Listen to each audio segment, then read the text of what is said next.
Esta sesión consta de 3 partes. La primera acerca de la actualidad de los padres. La segunda se ocupa de la apologética de los padres y particularmente de la cuestión de las religiones. En la tercera hacemos algunas consideraciones en nuestro contexto de nueva evangelización. Parte primera, la actualidad de los padres de la Iglesia. El clima cultural actual y la necesidad de una evangelización renovada hacen conveniente, como aconsejó el Vaticano II y realizó el mismo concilio, volver la mirada a los padres de la Iglesia, en búsqueda de luces e impulsos para llevar adelante la vida cristiana y la tarea formativa. En los padres, señaló Juan Pablo II, hay algo especial e irrepetible y perennemente válido. No solo la doctrina cristiana, sino todo carisma, ministerio y tarea en la Iglesia ha de aprovechar esa fuente vital y debe asentarse sobre las estructuras establecidas por ellos. Ellos, los padres, son testigos privilegiados de la tradición. Nos han transmitido un método teológico luminoso y seguro, y sus escritos ofrecen una riqueza cultural y apostólica que los hace grandes maestros de ayer y de hoy. Así lo señala también un documento de la Congregación para la Educación Católica, la Instrucción sobre el Estudio de los Padres de la Iglesia, en 1989. Por eso, señala este documento, seguir la tradición viva de los padres no significa agarrarse al pasado en cuanto tal, sino adherirse con sentido de seguridad y libertad de impulso en la línea de la fe, manteniendo una orientación constante hacia lo fundamental, lo que es esencial, lo que permanece y no cambia. A continuación nos detenemos en 2 puntos. Primero, algunos principios metodológicos de los padres. En segundo lugar, el tema de la inculturación del Evangelio. En su método teológico, la mayoría de los padres supieron acoger las aportaciones de la sabiduría y de la razón humanas como precedentes de la única fuente de la sabiduría, que es el Verbo. Su cometido providencial fue no solo defender el cristianismo, dice este documento, sino también repensarlo en el ambiente cultural grecorromano, encontrar fórmulas nuevas para expresar una doctrina antigua, fórmulas no bíblicas para una doctrina bíblica, presentar en una palabra la fe en forma de razonamiento humano, enteramente católico y capaz de expresar el contenido divino de la revelación, salvaguardando siempre su identidad y su trascendencia. Este desarrollo teológico fue llevado a cabo por los padres no como un proyecto abstracto, puramente intelectual, sino en medio de sus tareas pastorales y educativas. Y por eso es un excelente ejemplo de la renovación en la continuidad de la tradición. Se trata, por tanto, de esa entera fidelidad que requiere una justa apertura de espíritu hacia nuevas necesidades y nuevas circunstancias culturales. En efecto, la fidelidad para serlo requiere ser dinámica y creativa. Estas actitudes fundamentales de los padres de la Iglesia son luces hoy y siempre para nosotros. Sigo leyendo, en sus actitudes de teólogos y de pastores se manifestaba en grado altísimo el sentido profundo del misterio y la experiencia de lo divino, que los protegía de las tentaciones que podían venir, sea de un racionalismo demasiado exagerado, sea de un fideísmo simplista y resignado. Ellos aprecian, ciertamente, la utilidad de la especulación, pero saben que eso no basta. En el mismo esfuerzo intelectual para comprender la propia fe, los padres practican el amor, que, como señala Clemente de Alejandría, haciendo amigo al que conoce con el conocido, llega a ser por su misma naturaleza fuente de nuevo conocimiento. Y por eso afirma San Agustín, ningún bien es perfectamente conocido si no es perfectamente amado. Es importante percibir que es precisamente la unidad orgánica de los varios aspectos de la vida y misión de la Iglesia lo que hace a los padres tan actuales y fecundos, incluso para nosotros. Para estudiar y comprender a los padres es necesario un adecuado empleo de los métodos histórico-críticos, evitando 2 tendencias extremas. Por un lado, encerrarse anacrónicamente en los escritos de los padres, despreciando la tradición viva de la Iglesia y considerando a la Iglesia pospatrística hasta hoy en continua decadencia. Y por otro lado, la tendencia a instrumentalizar el dato histórico en una actualización arbitraria, que no tiene en cuenta el legítimo progreso y objetividad de la situación. De aquí se deducen finalmente dos consecuencias. Primera, el pensamiento cristiano, que experimentó un primer y fuerte impulso por parte de los padres, no puede prescindir de la tradición posterior, sobre todo en aquellos desarrollos en los que los padres siguen teniendo un particular peso, como referencia para comprender el mismo desarrollo en unidad de sentido. Y segunda, también así podemos comprender cómo el estudio de los padres nos ayuda a ser hoy, en efecto, creativos, afrontar nuestro tiempo y preparar el futuro. Punto segundo, los padres y la inculturación del Evangelio.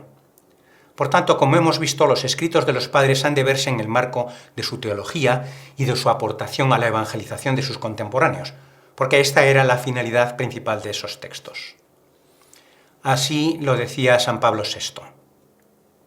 Como pastores, pues, los padres sintieron la necesidad de adaptar el mensaje evangélico a la mentalidad de su tiempo y de nutrir con el alimento de la verdad de la fe a sí mismos y al pueblo de Dios.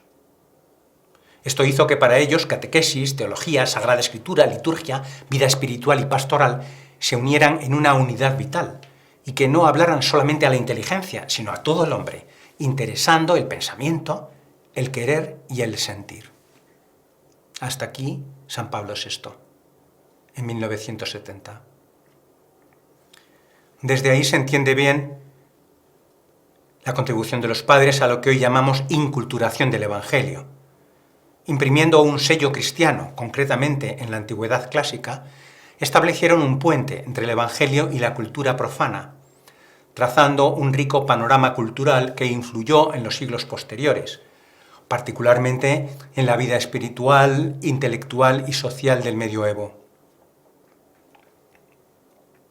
Gracias a ellos, muchos cristianos de los primeros siglos pudieron apreciar cuánto de válido se encontraba en el mundo antiguo, purificar lo que allí había de menos perfecto y contribuir, por su parte, a la creación de una nueva cultura y civilización inspiradas en el Evangelio. Como propuso San Juan Pablo II, el cristianismo del tercer milenio debe responder cada vez mejor a esta exigencia de inculturación, permaneciendo plenamente uno mismo, en total fidelidad al anuncio evangélico y a la tradición eclesial, llevará consigo también el rostro de tantas culturas y de tantos pueblos en que ha sido acogido y arraigado. Pasamos ahora ya a tratar algunos aspectos más concretos que se han reflejado en las sesiones anteriores de la apologética de los padres y escritores cristianos de los primeros siglos. Sabemos que el cristianismo se fue difundiendo entre personas de muy diversas condiciones y se desarrolló en relación con las circunstancias históricas, unas veces sociológicamente contrarias hasta llegar a las persecuciones, y otras veces favorables, como la instauración de Constantino como emperador, sobre todo a partir del Edicto de Milán en el 313, cuando concedió la libertad religiosa. Es considerado por los historiadores como el primer emperador cristiano, si bien solo fue bautizado antes de morir. Más adelante, Teodosio, en coherencia con el modo de pensar de la época, declaró la religión cristiana como religión del Estado. Retomando ahora cuanto hemos escuchado, cabe detenerse en la cuestión de las religiones. Primero, la posición de los padres frente a las religiones. Segundo, la valoración posterior de las religiones y la interpretación de la Sagrada Escritura. En primer lugar, decíamos su posición frente a las religiones. En esos siglos, muchos padres de la Iglesia, como San Agustín, consideraban las religiones como algo negativo, absolutamente falso o incluso diabólico, mientras que veían la sabiduría filosófica como que contenía elementos que podían servir de base para el anuncio del Evangelio. Ante la novedad que suponía la fe cristiana respecto a las religiones tradicionales, éstas se consideraron atacadas por el cristianismo y lo criticaron fuertemente, como se comprueba en el caso de Celso. Este, como hemos escuchado, se sentía escandalizado por la encarnación, la redención y las profecías cristianas. Para refutarle, Orígenes se sirvió de la filosofía griega, subrayando la inmutabilidad divina en la perspectiva aristotélica. Desde la revelación cristiana y con la profundización que luego ha tenido lugar en la tradición de la Iglesia, a la vez que seguimos admirando el ingenio de Orígenes, hoy comprendemos que la imagen de Dios como motor inmóvil no resulta suficiente para describir la realidad del ser divino. Por otra parte, la posición favorable del cristianismo en la sociedad civil durante los siglos siguientes coincidió con esa visión básicamente negativa de los cristianos ante otras religiones, junto con su firme defensa de fe y de la salvación ofrecida por Cristo. La valoración posterior de las religiones y la interpretación de la Sagrada Escritura ha ido evolucionando, desarrollándose con el paso de los siglos, sobre todo a partir del siglo XIX, y más todavía con el Concilio Vaticano II, en su declaración Nostra Aetate, donde la consideración de las religiones pues es más positiva. El Catecismo de la Iglesia Católica afirma que el hombre es por naturaleza y por vocación un ser religioso. Y el Concilio señala: la Iglesia Católica nada rechaza de lo que en estas religiones hay de verdadero y de santo. Considera con sincero respeto los modos de obrar y de vivir, los preceptos y doctrinas que, aunque discrepan en muchos puntos de lo que ella profesa y enseña, no pocas veces reflejan un destello de aquella verdad que ilumina a todos los hombres. Anuncia a la Iglesia y tiene la obligación de anunciar constantemente a Cristo, que es el camino, la verdad y la vida, en quien los hombres encuentran la plenitud de la vida religiosa y en quien Dios reconcilió consigo todas las cosas. De este modo, se ha ampliado a las religiones no cristianas la idea que los padres tenían en los primeros siglos respecto a las filosofías y a la sabiduría de las culturas antiguas, en las que reconocían ciertas semillas de verdad, de bien o de gracia, de modo que esas filosofías, en ciertos aspectos, podrían considerarse como una cierta preparación para el Evangelio. Analógicamente, algo así se puede decir de las religiones, sobre todo de las religiones correspondientes a las antiguas culturas. Al mismo tiempo, es preciso, como ya hacían los padres respecto a las filosofías, por medio de un discernimiento cuidadoso, detectar y purificar los errores y las imperfecciones que puedan tener las religiones y sus valores distintos, no solo respecto al cristianismo, sino también entre ellas. De todo ello puede deducirse que las religiones no son de por sí falsas, aunque puede hablarse de religiones más o menos verdaderas, en la medida en que reflejan, al menos en cuanto al respeto por la dignidad humana y la trascendencia divina, algo de la verdad que plena y objetivamente se encuentra en la religión cristiana.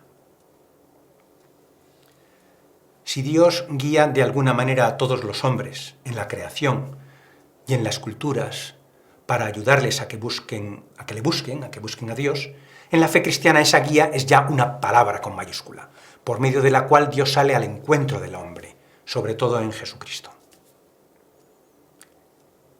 Y de esta manera la posición del cristianismo ante las religiones no se explica hoy ni de modo simplemente pluralista o relativista, como si todas las religiones fueran caminos de salvación equivalentes. Tampoco de modo exclusivista, como si fuera de los márgenes visibles de la Iglesia no cupiera salvación alguna, sino más bien de modo inclusivo. Hay un documento de la Comisión Teológica Internacional que explica esto, de 1996. Esto quiere decir que toda semilla de verdad, bien o gracia, sembrada por Dios en las culturas y las religiones, tiene una dinámica que conduce a la plenitud de la fe católica, que incluye en sí, la fe católica, todos los elementos que en esas culturas y religiones son, por ahora, fragmentarios o incompletos, purificándolos de sus deficiencias. Esto significa también que cabe la salvación fuera de esos límites visibles de la Iglesia, para quienes no hayan tenido la oportunidad de conocer a Jesucristo y busquen la verdad según sus luces y con una conducta honesta, acorde con lo que creen. Pero esto nada tiene que ver con una posición sincretista o ecléctica, según la cual todas las religiones valdrían lo mismo o tendrían por sí mismas un valor salvífico. La perspectiva inclusiva, más acorde con la verdad revelada, se basa en que todo el que se salva, lo sepa o no, se salva por Jesucristo y en relación con Él, que es el único mediador en sentido propio y la plenitud de la revelación. Derivadamente se puede decir que todo el que se salva, lo sepa o no, se salva por la Iglesia y en relación con ella. La Iglesia es la mediación salvífica universal. Acerca de todo ello se puede ver la declaración Dominus Jesus de la Congregación para la Doctrina de la Fe en el año 2000. En este sentido debe entenderse el antiguo axioma: fuera de la Iglesia no hay salvación. Es decir, admitiendo, como declara el Concilio Vaticano II, que pueden salvarse los que de modo inculpable o invencible no conocen la religión cristiana y piensan y actúan con buena voluntad. Esto último no lo desarrollaron los padres, aunque pusieron las bases para ese desarrollo doctrinal. Respecto a la interpretación de las Escrituras, los padres de la Iglesia subrayaron que más allá del sentido literal de los textos sagrados hay un sentido profundo, espiritual o, si se quiere, alegórico. A partir del Concilio Vaticano II, como han señalado la Pontificia Comisión Bíblica y el Magisterio actual, es importante al mismo tiempo resaltar el sentido literal de la Sagrada Escritura, precisamente como base necesaria, de acuerdo con la crítica histórica y los géneros literarios, para la interpretación cristiana de los textos bíblicos.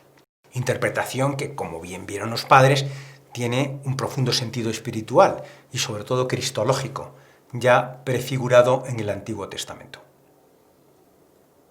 Parte tercera: consideraciones en nuestro contexto de nueva evangelización. También aquí repartimos nuestra exposición en varios apartados. Dedicamos el primero a la religión, las religiones y el diálogo interreligioso. En el segundo hablaremos de la apologética como ciencia y como actitud cristiana. Y terminaremos proponiendo algunas características de la apologética cristiana hoy. En primer lugar, acerca de la religión, las religiones y el diálogo interreligioso.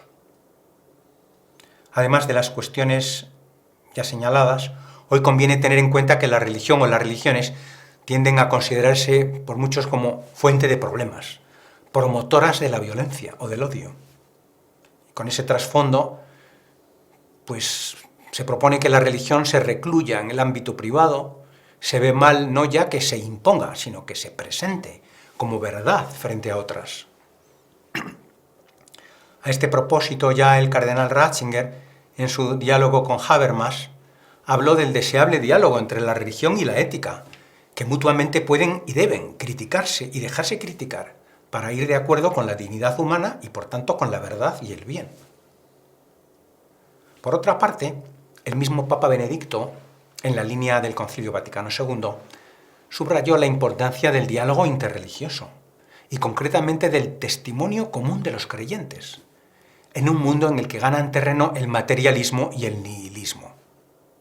El testimonio común de los que creen en la trascendencia del hombre, aunque no todos sostengan la existencia de Dios como ser personal, es importante este testimonio, particularmente en la promoción de la dignidad humana y el respeto a la vida, el bien común, la justicia y la paz. Segundo apartado, sobre la apologética como ciencia y como actitud cristiana. El término apologética, de apología, discurso en defensa o alabanza de alguien o algo, de palabra o por escrito, se refiere a la disciplina teológica desarrollada a partir del siglo XVII, cuyo objeto, se dice, es la sistematización de las razones y motivos que se han ido utilizando a lo largo de la historia para defender el carácter humano y divino de la revelación y de la fe cristianas. A partir del siglo XIX, la apologética científica se centra en la relación entre la fe y la razón, ante los peligros del tradicionalismo y fideísmo de un lado y del racionalismo e idealismo del otro. Sobre todo desde el Concilio Vaticano II, esta disciplina se transformó en la teología fundamental. Actualmente la apologética se focaliza en el destinatario de su reflexión. En este sentido se le pueden asignar tres objetivos. Primero, ayudar al creyente en la comprensión de la racionalidad de su fe. Segundo, presentar al no creyente las razones que le permitan abrirse a la fe, como algo significativo para una existencia personal. Y tercero, servir a las personas y a la sociedad en el diálogo con los saberes y ciencias humanos. Más ampliamente que la apologética como ciencia, podemos hablar de la actitud apologética o apologista, defensa de la fe, que se remonta a la misma Sagrada Escritura y pertenece esencialmente a la fe cristiana. Los padres de la Iglesia son un ejemplo de apologistas en su tiempo. Hoy, como siempre, los cristianos están convocados a defender su fe, como recuerda Camino en el punto 338. Y así lo han hecho en los últimos siglos, por ejemplo, Chesterton o Lewis. Esta actitud apologética viene siendo en su sustancia la misma desde los primeros cristianos. Está basada en la convicción de que la fe no se opone a la razón. Al contrario, la supone, la purifica y la eleva. Hoy la defensa de la fe debe realizarse en la perspectiva de una nueva evangelización. Nueva, según San Juan Pablo II, en su ardor, en sus métodos y en su expresión. Apartado tercero, algunas características de la apologética cristiana hoy. Para fundamentar esta actitud apologética básica pueden señalarse algunos presupuestos. En primer lugar, que la fe cristiana no es una fe meramente teórica, sino la fe vivida. La fe cristiana, ha señalado Joseph Ratzinger, no es una idea, sino una vida. Por tanto, la primera y mejor defensa de la fe es la propia vida, el testimonio coherente de los cristianos en su vida ordinaria, acompañado en lo posible de las palabras y de los argumentos. En segundo lugar, la razón, fe y razón, la razón que se abre a la fe. Necesita ser una razón humana en su más amplio sentido. Por tanto, no basta la hoy predominante razón instrumental o empírica, que tiene su lugar en las ciencias experimentales, sino que esta razón debe ampliarse a las dimensiones propias de las ciencias humanas. Por tanto, también a su dimensión moral, es decir, la que entiende del bien y el mal. Tercero, no conviene dejarse llevar por una actitud meramente defensiva o polémica, sino mostrar el atractivo de la fe, transmitirla y proponerla en relación con todas las dimensiones de la vida humana, sin descuidar la razonabilidad, atender al sentido de conjunto de la vida, la voluntad, la libertad y los afectos, la dimensión social, etc. En la medida en que se propone así la fe se defiende por sí misma. Desde aquí, y en relación con los temas que nos han ocupado en estas sesiones, podemos comprender cómo, en efecto, la apologética cristiana, realizada admirablemente por los padres en el contexto cultural de su tiempo, adquiere hoy modalidades y expresiones distintas y renovadas, manteniéndose sustancialmente fiel al depósito de la fe. Con ello señalamos otras características de esa actitud apologética a la que nos estamos refiriendo. Primera, con el mismo afán evangelizador que los padres tenían, hoy hemos de tener en cuenta los desarrollos doctrinales posteriores en temas diversos. Entre ellos, además de los ya citados, es decir, la salvación en relación con la Iglesia, la relación entre el cristianismo y las religiones no cristianas, pues también otras cuestiones como la esperanza de salvación para los niños fallecidos sin haber recibido el bautismo, o la libertad religiosa. De esto se ha ocupado de estos temas la Comisión Teológica Internacional en 2007 y en 2019. Una segunda sugerencia pues puede ser pensar que la apologética que hoy necesitamos, pues lógicamente es tan teologal como la que desarrollaron los padres, y por eso quizá hoy de modo más directo, como han señalado los últimos pontificados, es necesario que la apologética cristiana, pues además de ser capaz de responder de modo profundo y sistemático a las cuestiones que se plantean en las relaciones entre la fe y la razón y entre la fe y la ciencia, pues sea también capaz de dar razón de la fe de los sencillos. Debemos también ayudar en esa tarea que el Papa Francisco nos encomienda a todos. comunicar mejor la verdad del Evangelio en un contexto determinado, sin renunciar a la verdad, al bien y a la luz que pueda aportar cuando la perfección no es posible. Así lo dice en Evangelii Gaudium. Finalmente, cabe destacar el interés de asumir, como hicieron los padres con las culturas de su época, las aportaciones positivas de la época moderna y posmoderna. Insistamos en dos de ellas ya apuntadas. En primer término, el aprecio de la razón. Si bien en la línea de lo señalado tanto por Sir John Henry Newman como por Joseph Ratzinger, es necesario que la razón instrumental sea ampliada a una razón plenamente humana. Y esto tiene particular importancia para el diálogo con las ciencias. En segundo lugar, tomando el ejemplo de los padres, la apologética actual debe continuar atenta a los afectos y a las dimensiones social, familiar y eclesial del mensaje cristiano. Hoy los principales modos de defender la fe son los que atraen a la fe, porque acompañan y testimonian la fe vivida. Es decir, las actividades en relación con la justicia, las actividades que enseñan a contemplar la belleza de lo creado, del arte, de la liturgia, de los valores morales, de la misericordia. Y en general, todas las actividades que muestran la verdad completa del cristianismo, también a través de las tecnologías actuales de la comunicación.